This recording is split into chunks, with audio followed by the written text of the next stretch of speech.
morning. How are you all? Fine na? Okay. Today we will learn our English grammar. Chapter number 12 determines. Okay.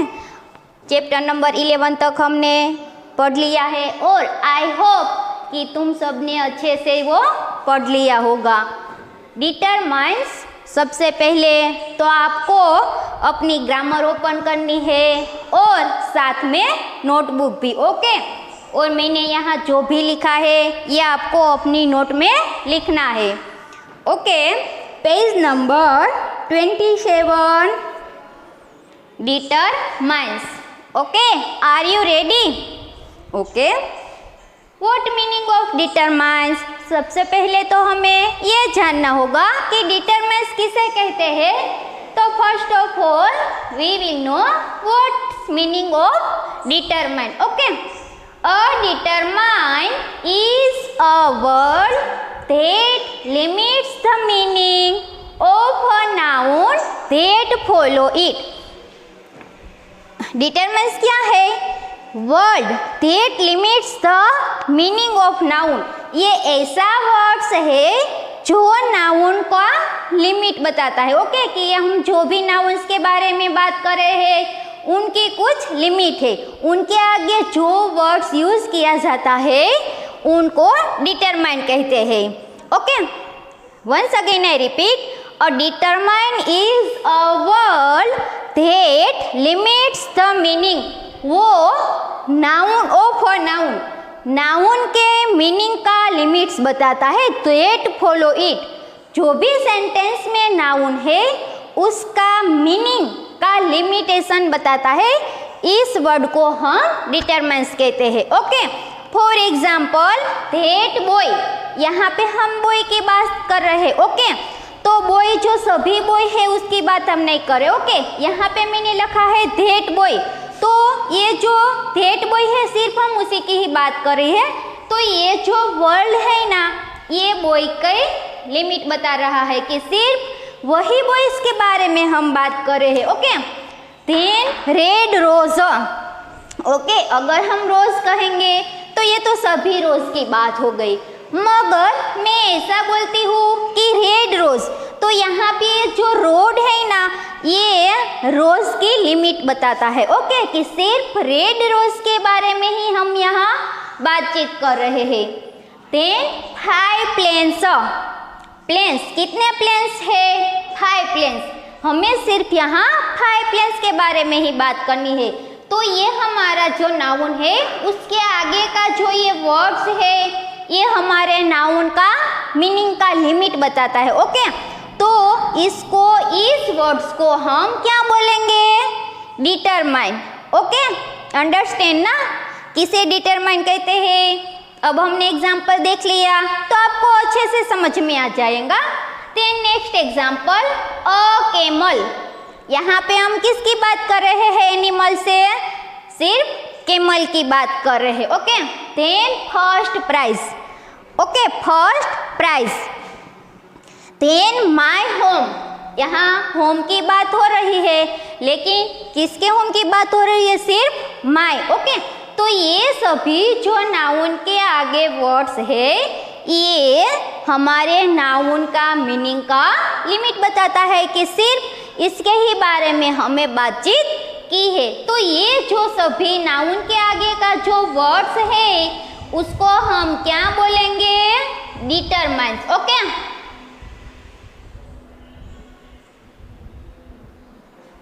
Then next example, those people. Okay. हम people के बारे में बातचीत कर रहे हैं, लेकिन दोज पीपल, ये जो पीपल है उसको, सिर्फ उसी को ही बारे में हम बात कर रहे हैं। ओके। देन हिज बुक, ये बुक है। ओके। लेकिन किसकी है? हिज, उसकी बुक है, सिर्फ उसकी बुक के बारे में हमने यहाँ बातचीत की है। Then few toys. टॉयज तो है लेकिन इसमें सभी नहीं, हमने कुछ फ्यू टॉयज की ही बात की है। तो ये सभी जो नाउन के आगे का वर्ड्स है उसे हम डिटरमाइंस कहते हैं। Once again I repeat, determine is a word that limits the meaning of a noun. Determine ये ऐसा वर्ड है जो हमारे नाउन के मीनिंग का लिमिट्स बताता है कि हम नाउन्स के बारे में, कौन से नाउन्स के बारे में बात कर रहे हैं। ओके, दैट फॉलो इट, जो भी नाउन्स को हम फॉलो कर रहे हैं उसका मीनिंग का लिमिट बताता है कि नाउन के आगे का जो वर्ड है उसको हम क्या कहेंगे, डिटरमाइंस। ओके, और ये जो डिटरमाइन है वर्ड्स है, आपको अब ये भी कंफ्यूज हो रहा होगा कि उसके आगे ऐसा कौन कौन सा वर्ड आता है, कि सिर्फ यहाँ मैंने जो लिखा है इतने ही वर्ड आते हैं या फिर कोई दूसरा वर्ड हो तो उसको भी हम डिटरमाइन कह सकते हैं। तो ये भी हम आगे देखते हैं। Okay, word used as determiners, कि डिटरमाइंस में हम कौन सा वर्ड यूज करते हैं। तो फर्स्ट ऑफ ऑल है आर्टिकल। ओके, आर्टिकल में क्या आएगा, ए और एन, तो हमारे नाउन के आगे ए और एन भी आ सकता है। ओके, तो उसको भी हम क्या कह सकते हैं, डिटरमाइंस।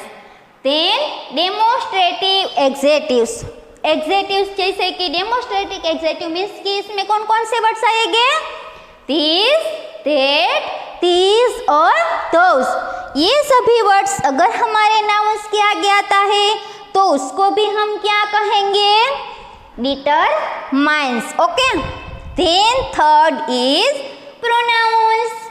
प्रोनाउंस के बारे में तो हमने आगे सीख लिया है और आपको तो पता भी होगा कि कौन कौन से हम प्रोनाउंस कहते हैं। तो यहाँ कौन कौन से प्रोनाउंस हमें यूज करने हैं, my, okay, our, your, his, her, its and their, ये सभी प्रोनाउंस है, ये भी हमारे डिटरमाइंस का वर्ड बताते हैं। ओके, हमारे नाउन के आगे अगर ये सब वर्ड आएगा जैसे कि my house, our school, your teacher, his pen, her friend, its home, then their books, ऐसे भी जो कोई वर्ड्स आएंगे तो ये सभी जो नाउन के आगे वर्ड्स हम यूज करेंगे उसको हम डिटरमाइंस बोलेंगे। ओके, इसमें कुछ डिफिकल्ट नहीं है। आई होप कि आपको अच्छे से समझ में भी आ गया होगा। ओके, आपको समझ में आ गया ना। और once again I repeat, a determine is a word that limits the meaning of a noun that follow it, जो भी नाउन्स को हम फॉलो कर रहे हैं उसका नाउन के मीनिंग के लिमिट जो बता रहा है, जो वर्ड नाउन के आगे जो वर्ड्स आता है उसको हम डिटरमाइंस बोलते हैं। जैसे कि यहाँ मैंने एग्जाम्पल में भी लिखा है, अगर ये है हम सेंटेंस में भी लिख सकते हैं। जैसे कि फॉर एग्जाम्पल यहाँ पे मैं एक सेंटेंस लिखती हूँ, दिस इज आवर स्कूल।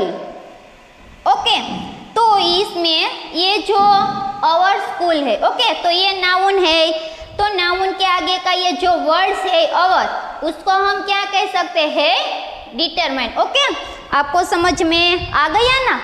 आपको होमवर्क में ऐसे 10 एग्जाम्पल लिखने हैं। जैसे कि मैंने यहाँ लिखा है that boy, red rose, 5 planes, ये नहीं लिखना है। ओके, ये तो आपको अपनी नोटबुक में लिखना ही है, लेकिन उसके अलावा भी ऐसे 10 एग्जाम्पल आपको होमवर्क में करना है। फॉर एग्जाम्पल कि दैट गर्ल, ओके, ऐसे सिर्फ पूरा सेंटेंस नहीं लिखोगे तो भी चलेगा, सिर्फ इतना लिखोगे तो भी चलेगा। कितने एग्जाम्पल लिखने हैं आपको, 10। ओके, ये आपको समझ में आ गया ना। 10 ऐसे कुछ इसमें अदर वर्ड्स भी है जो नाउन के आगे यूज हो सकता है। For example all, okay, all students, then no, ऐसे नो भी आ सकता है, many, then few, any, some, each, every, one, 10, first, several. Okay, ये सभी जो वर्ड्स है ये भी नाउन के आगे आ सकता है। तुम ये सभी वर्ड्स का यूज करके भी एग्जाम्पल लिख सकते हो। कितने एग्जाम्पल लिखने हैं, सिर्फ 10 एग्जाम्पल लिखने हैं ऐसे डिटरमाइन का यूज़ करते हुए। ओके, नाउ आई होप कि तुमको अच्छे से समझ में आ गया होगा। और आपकी टेस्ट है, ये मैं आपने आगे भी लेक्चर में कहा था, इस लेक्चर में भी कह रही हूँ कि इस संडे को आपकी टेस्ट है और आपको अच्छे से उसकी प्रिपरेशन करनी है। ओके, और फिर सैटरडे को आपको अपना होमवर्क चेक कराना आना है। सिर्फ 1-2 ही स्टूडेंट आते हैं और कोई नहीं आता। ओके, तो ऐसा नहीं करना है, आपको अच्छे से जो भी सब्जेक्ट में जो भी टीचर ने जो भी कराया है वो अच्छे से फिनिश करना है और सैटरडे पे ये चेक भी कराना है। ओके, नाउ ये आपको अच्छे से समझ में आ गया है और होमवर्क भी आपने लिख लिया ना। इसके 10 एग्जाम्पल है, ये आपको रफ बुक में लिखना है। ओके, ये सब जो है ये आपने जो CW बुक बनाई है फिर बुक इसमें लिखना है। ओके, और ये 10 एग्जाम्पल जो मैंने आपको दिए हैं ये आपको होमवर्क की बुक में लिखने हैं। ओके, और ग्रामर में जो एक्सरसाइज है ये भी आपको करनी है। Okay, take care, bye.